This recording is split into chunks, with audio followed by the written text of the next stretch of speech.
They're sending signals, they're not going to sit back, let just these things go through. We did not think, this is the DOJ sort of thinking, that this merger should have gone through. We're going to continue on with that. Did they read Judge Leon's decision? I mean, clearly they did. Either they did not, or they completely disagree with it, because your point is well taken. That the decision so was clearly laid out. Clearly laid out, but it was also very narrowly targeted in his argument, right? And so that's what makes an appeal much more difficult for DOJ to win, because it's the merits of that specific case, and it does not imply anything outside of that. That's how Judge Leon wrote it, and I think that's why it's going to be that. When it happened, I was thinking, what a great country where you can take on the government, and if you have the facts on your side, and you can win.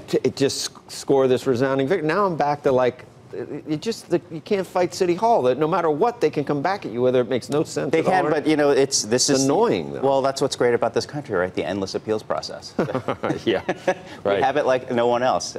But I think it's going to be much harder for them to win. I think it just delays whatever AT&T's ultimate plans are for Time Warner. And now could they ask? Could it happen where they said, "Okay, you can do it, but we want this, this, and this"? I mean, this was unconditional with Leon. Could some conditions come back? No, that's a good question. I think if they come back with conditions, they want to try to sort of finagle something out of it. I'm pretty sure Randall is just going to say no to any of that. He's already said he's willing to take it to the Supreme Court. Right.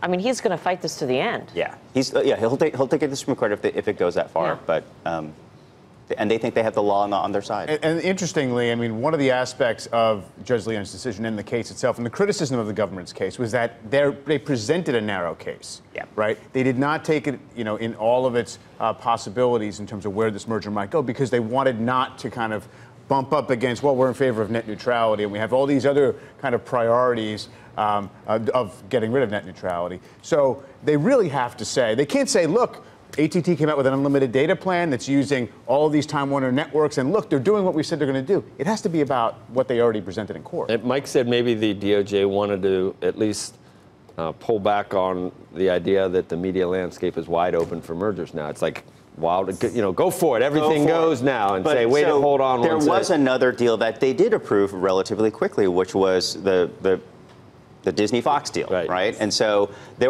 granted, there was a pretty big condition attached, which Disney agreed to, which is selling the regional sports networks. So that's true, but that's a horizontal merger, right? Those are the ones that are harder to get through. The vertical merger, which is the AT&T-Time Warner, usually are easier getting. They're complementary businesses.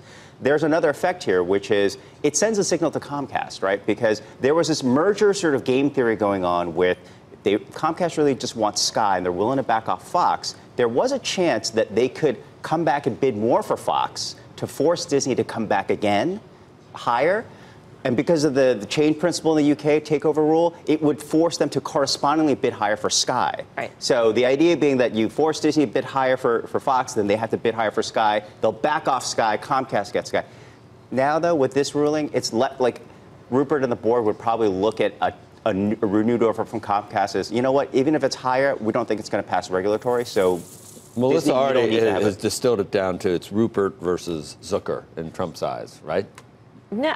You mean the whole Fox? CNN, Fox. Yeah. You can't, I mean, it's worth mentioning because you cannot disregard that effect on what's going on here. It's just, the appeal, the whole case that the DOJ brought in the first place is.